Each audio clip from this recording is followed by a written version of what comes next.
Bismillahirrahmanirrahim. Ve sallallahu ala seyyidina Muhammedin ve alihi tahirin.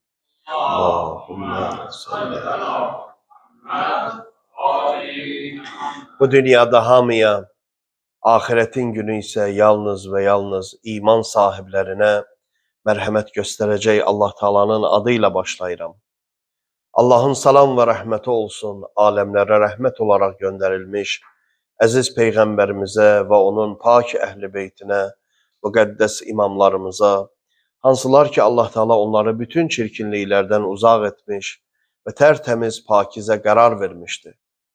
Allah'ın salam ve rahmeti olsun zamanımızın imamı, Allah'ın hücceti, yeryüzündeki nuru ve delili, ağamız ve Mevlamız İmam Zaman aleyhisselama. Allahümme salli.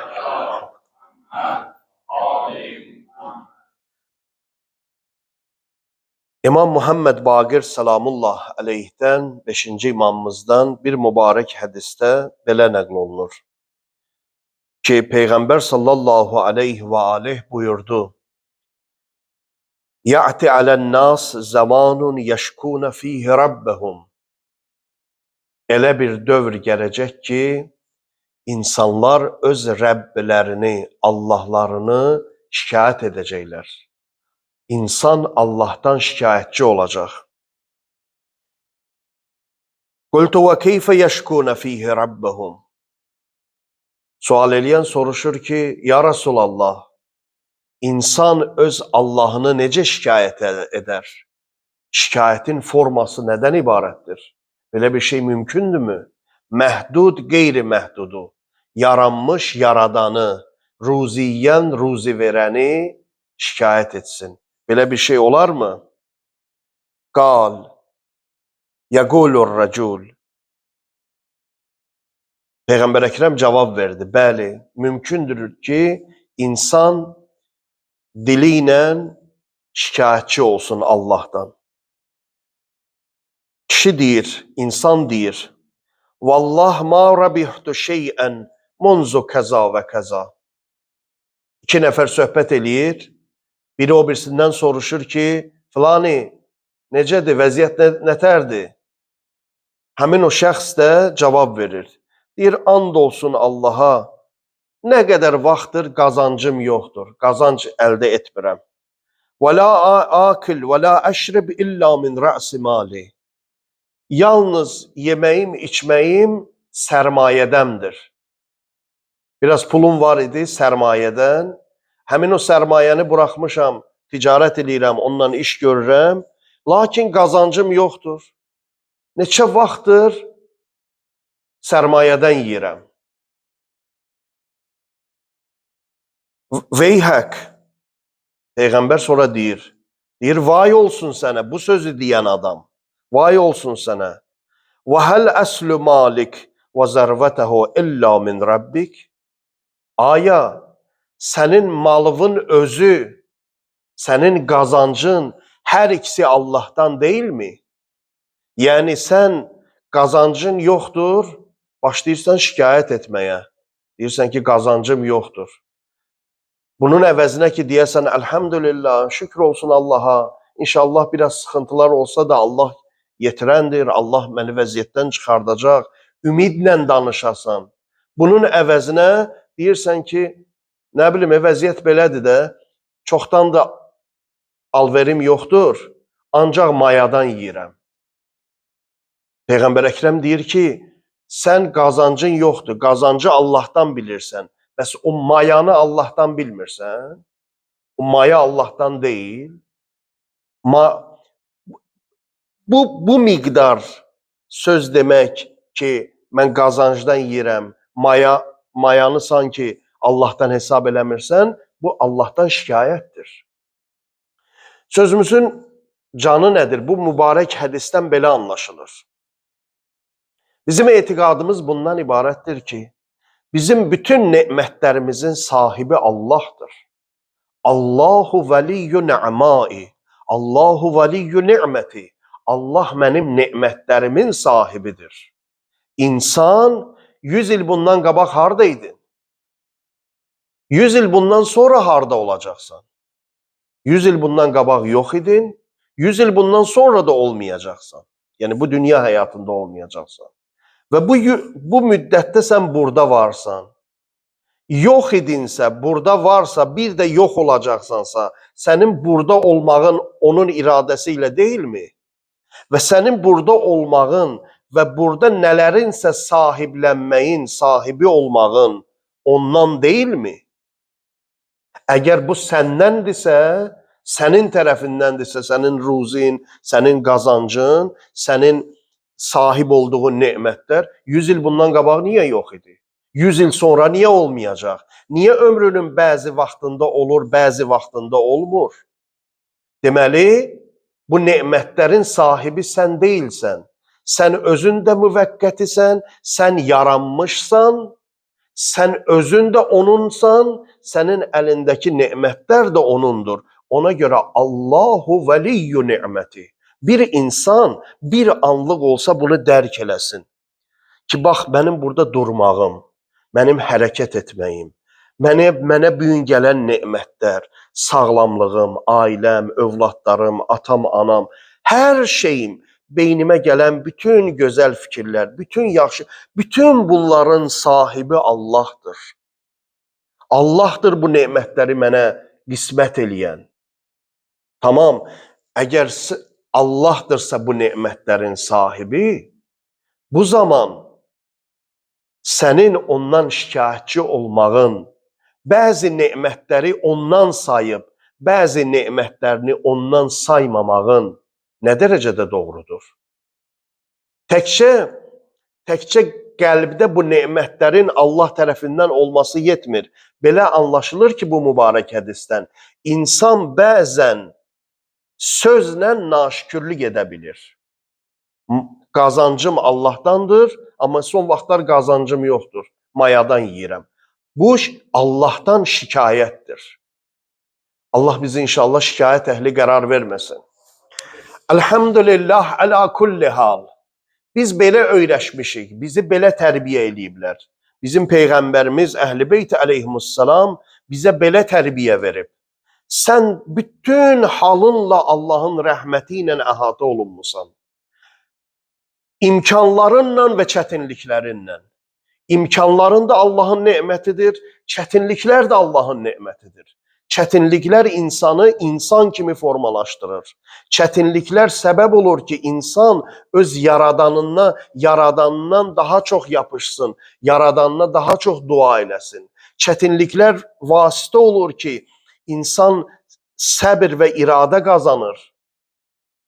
Çətinliklər də bir nemətdir insan üçün.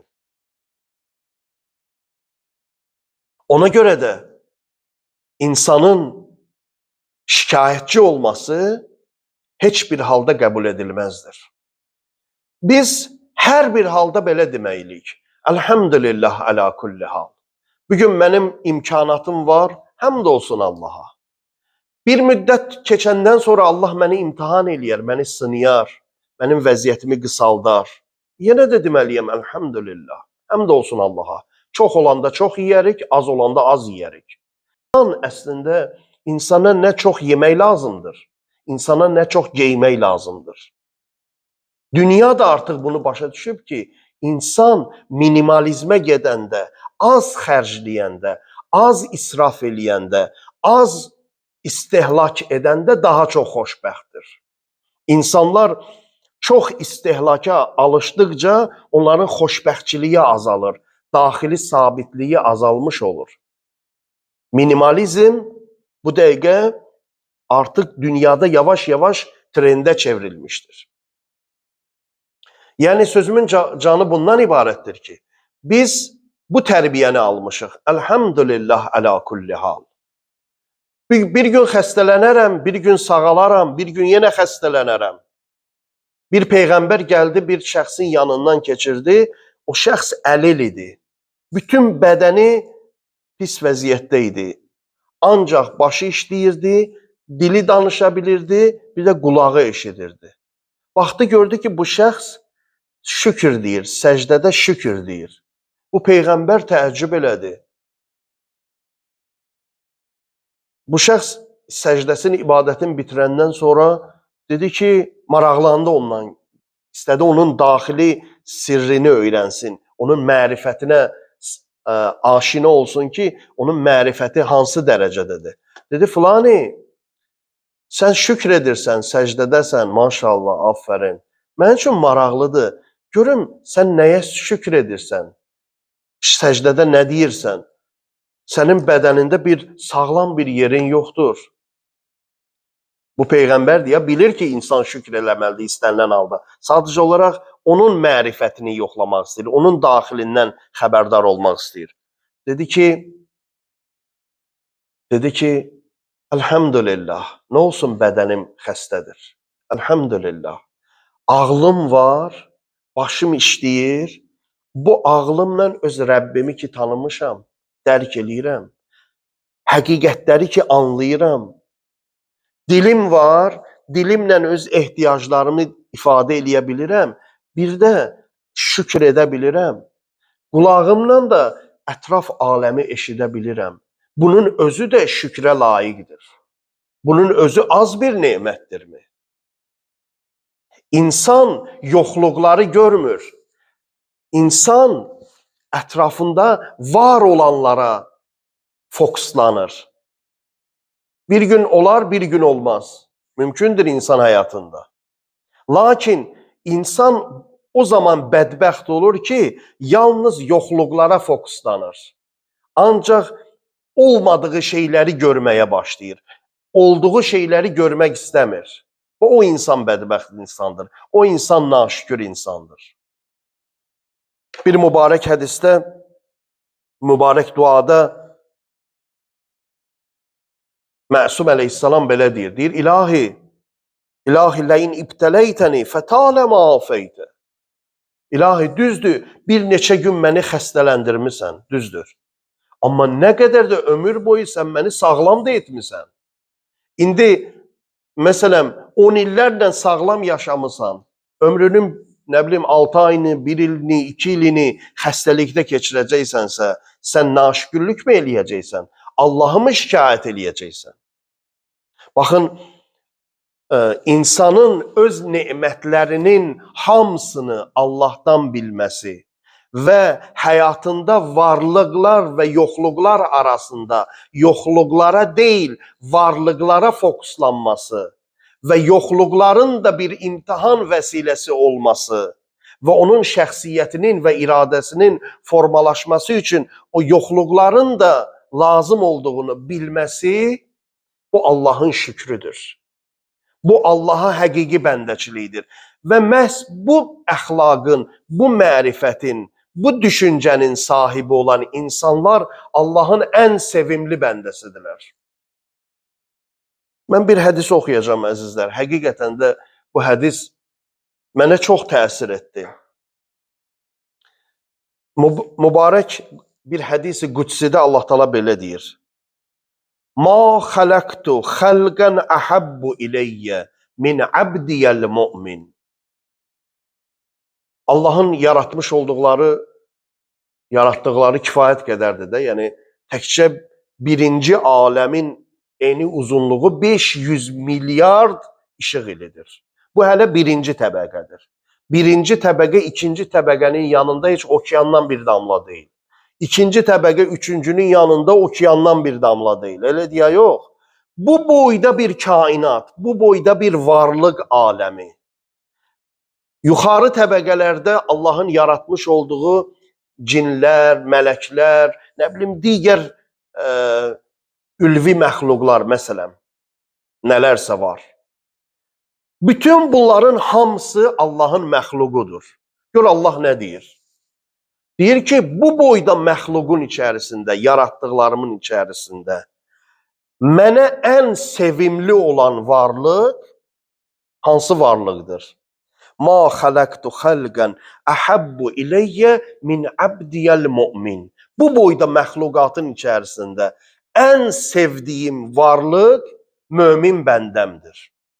Yəni Cəbraildən üstündür mömin bəndə. Hansı mömin bəndə idi? Şərh verir.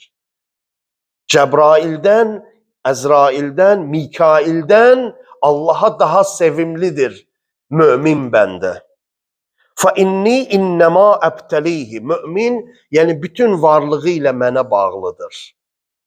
Nemətlərini məndən bilir və hər bir halı ilə mənə şükrədəndir. Mənə naşükürlük etmir. Fa inni innema əbtəlihi. Mən həmin o mömin bəndəmi mübtəla edərəm. Yəni onu imtahan edərəm, onu sıxıntılara salaram. Niyə? Lima huva xeyrun ləh. Çünki bu onun xeyrinədir. Bəzən insanın xəstələnməyi və yaxud imtahanlara düçar olmağı onun xeyrinədir. İnsan şəxsiyyəti, insanın iradəsi, insanın səbri məhz bu zaman formalaşır. Bağda hər cür naz nemətin içərisində, belə deyək, bəslənən ağacla çöldə o dağın başında, küləyin qabağında dayanan ağacın müqaviməti eyni deyildir. O ağacın müqaviməti hara, bu ağacın müqaviməti hara. Bəzən şəxsiyyətin formalaşmasından ötürü, iradənin, qüvvənin formalaşmasından ötürü həmin o ibtila lazımdır. İnnəmə əbtəlihi lima huva xeyrun ləh. Mən mömin bəndəmi sınağa çəkərəm, çünki sınaq onun xeyrinədir. Və uafihi lima huva xeyrun ləh. Və mən ona şəfa verərəm və onu xəstəlikdən çıxardaram bir müddətdən sonra. Bu da onun xeyrinədir. Yəni həm sağlamlıq halı, həm xəstəlik halı həmin o mömin bəndəmin xeyrinədir. Yəni Allah sanki həmin o mömin bəndənin qəlbini alıb. O qəlbin sahibi yalnız Allahdır. Ona sığınan qəlb, onun sahibi Allahdır. Allah da özünə aid olan üçün ən xeyirlisi olanı eləyir. Xəstəliyi də ən xeyirlisidir, sağlamlığı da ən xeyirlisidir. Lima huva xeyrun ləh. Və azvi anhu ma huva şerrun ləh. Lima huva xeyrun ləh. Bir çox şərri ondan uzaq edərəm, onun xeyrinə. Və ana a'lamu bima yasluh alayhi abdi. Mən bilirəm ki, bəndəm nəyin vasitəsilə islah olur. Bəndənin islah yolunu məndən yaxşı bilən yoxdur. Elə isə fəlyəsbir ala bəlai. Ey mənim ən çox sevdiyim mənim bəndəm. Əgər sən mənə sığınmısansa, qəlbin mənə arxayındırsa, əgər sənin qabağına bir imtahan çıxartmışamsa, xəstəlik, imkansızlıq və yaxud hər hansı bir bəla çıxartmışamsa, fəlyəsbir alə bəlai. Bəlama səbr elə. وَلْيَرْزَ بِقَزَائِ. Mənim qəza və qədərimə razı ol, şikayət etmə məndən. Məndən naşükürlük etmə, dilivə belə naşükürlük gətirmə. وَلْيَشْكُرْ نَعْمَائِ أَكْتُبُهُ فِي الصِّدِّقِينَ. Əgər bəlalarıma səbr edib, qəza və qədərimə razı olub, nemətlərimə şükr edən olsan, mən səni siddiqlərin sırasında yazaram. Əktubuhu fis-siddiqin. Siddiq kimə deyərlər? Siddiq, yəni qəlbi ilə dili bərabər olan, eyni olan adam. Bu insanın daxili ilə zahiri tamamilə eynidir. Əktubuhu fis-siddiqin indi. İza əmilə bir-rizai və ətaə əmri. O zaman ki, mənim rızama əməl eləyə və əmrimə itaət eləyə. Bu şəxs Allaha ən sevimli bəndədir. Burada bir nüansı mən mötərizə içərisində qeyd edirəm. Əzizlərim, baxın, səbr etmək, qəza və qədərə razı olmaq, şükr etmək, bunlar bir dəyərdir. Lakin mövcud düşdüyün vəziyyətdən çıxmaqdan ötürü çaba göstərmək, dua etmək, o da ayrı bir dəyərdir. Bəzən insanlar burada səhvə düçar olurlar. Deyirlər ki, əgər mən səbr edəcəmsə, mən qəza və qədərə razı olacağamsa, mən şükr edən olacağamsa, yəni sanki mən dua etməməliyəm, mən o vəziyyətdən çıxmaqdan ötürü çalışmamalıyam. Başlayırlar iki dəyəri üz-üzə qoymağa. Bu yanlışdır. Bax, bu çox böyük yanlış bir hərəkətdir. Dəyərlərin üz-üzə qoyulması. Vəziyyətdə düşdüyün zaman, çətinliyə düşdüyün zaman cəhd etmək çox böyük savab işdir. Cəhd edirsən çıxasan. Dua eləməyin çox böyük savab işdir. O öz yerində. Lakin bu tərəfdə səbr göstərməyin, razı olmağın, şükr etməyin çaba ilə və dua ilə ziddiyyət təşkil etmir. Bunlar bir-birinə zidd olan dəyərlər deyirlər. Biri digərini inkar etmirlər. Ən çox görürsən irad edən insanlar deyirlər ki, insanlar ona görə bu gündədir ki, siz insanları səbr edən, şükür edən, razı olan kimi tərbiyələndirirsiniz. Və başlayırlar dəyərləri üz-üzə qoymağa. Mən demək istəyirəm ki, bunlar ayrı-ayrı şeylərdir. Çaba göstərmək, dua etmək də dəyərdir. Lakin mövcud düşdüyün vəziyyətdə kontrolu itirməməyin, səbr göstərməyin, Allahın bu işinə şikayət etməməyin, razı olmağın və şükür etməyin ayrı bir dəyərdir. Kaş ki, insanlar bu dəyərləri birləşdirərlər. Nəinki bu dəyərləri üz-üzə qoyalar. Allah dünya və axirətimizi abad eləsin inşallah. Allah bizi Muhammed və Ali Muhammeddən, onların nurani kəlamından ayırmasın. Aqibətimizi xeyr eləsin inşallah. Bu niyyətə Muhammed və Ali Muhammedə salavat zikr elə. Allahümme salli ala.